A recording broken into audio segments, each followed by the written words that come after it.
Hi everybody, this is God Sad for the Sad Truth. I was just going through my Twitter feed and I noticed a retweeted post that was originally put up by at Real Peer Review.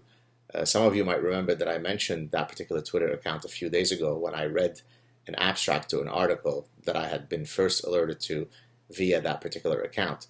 It was an article on how a mother-son dialogue has somehow, quote, debunked evolutionary psychology. Well, true to form, at Real Peer Review has uncovered another classic, and here I'll very briefly bring in Anita Sarkeesian. Some of you might know that she infamously stated that, everything is sexist, everything is racist, everything is homophobic. I think Sargon of Akkad has a viral clip where, she's shown saying all these things. In any case, it turns out that she might have been right because none other than Disney, right? This purveyor of childhood memories of innocence and good fun, apparently is promulgating racism. So here we go. This is an article that was published in the Journal of Consumer Culture, 2015. Here we go.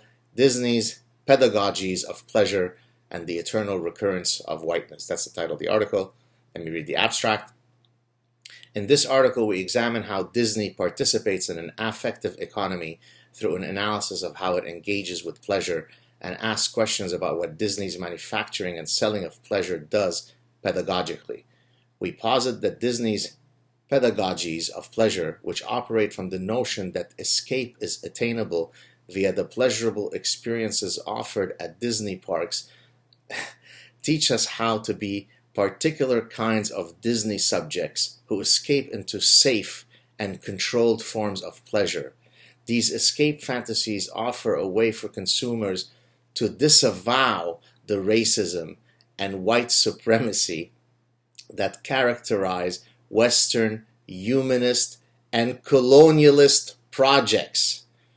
Then, through a reading of Escape from Tomorrow, a recent surrealist horror film that explores the, quote, dark side of the, quote, happiest place on earth, we analyze how pleasure and the false promise of escape from conflict are illustrated in the film. We take up Nietzsche's concept of, quote, eternal recurrence to explore the inescapability of our own complicity in the perpetuation of white heteropatriarchal narratives through our repetitive affective engagements with Disney. God damn, who knew that Disney was this evil Nazi machine?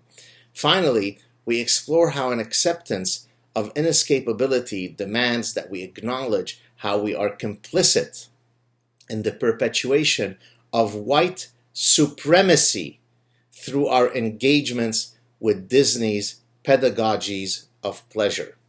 We argue that this acceptance is not a nihilistic trap that suggests only an unbearable despair, but an active choice that holds productive potential for acknowledging and exposing the racist myths of Western humanism perpetuated through Disney's pedagogies of pleasure. I mean, I wish that this were satire. I wish that this were The Onion. I wish this were a Saturday Night Live clip. It's not. These are actual professors and scholars and doctoral students and endless generations of graduate students who have been polluted with utter gibberish and nonsense. I wouldn't care about such stupidity were it not for the fact that these types of, quote, works are antithetical to science, to reason, to logic, right? This is why many people refer to these types of, quote, paradigms as anti-science, right? Because they're anti-reason, right? They're just delusional, conspiratorial gibberish that masquerades as intellectual profundity. I think that their pull is slowly weakening, but to the extent that a single article remains that can pollute the minds of future generations of students, we need to fight against such nonsense. So there you have it, folks. And again, many thanks to @RealPeerReview for shining the light on the endless tsunami of nonsensical articles. Cheers.